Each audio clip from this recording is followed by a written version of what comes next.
Pengen barbekyuan gak pakai mahal? Ke Go Eat Grill aja yuk, yuk.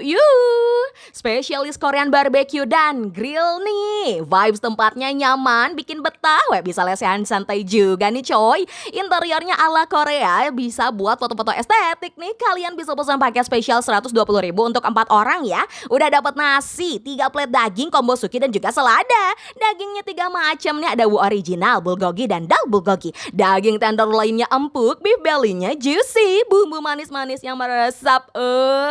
Dicocol saus Bangkoknya lebih mantap tap. Bisa dimakan mix pakai selada juga loh, yummy.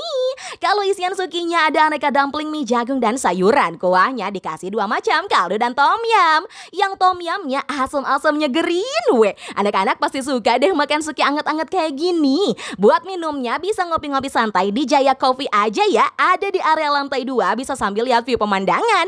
Ada area outdoor, ada area indoor juga nih. Cobain signature mereka, es kopi Jaya. Es kopi susu dengan mix hazelnut dan almond yang wangi banget. Ada es macanya juga nih, pahit creamy manis rasanya. Kalau pengen yang seger-seger bisa pesan summer punch, pineapple juice mix sirup rose dan strawberry.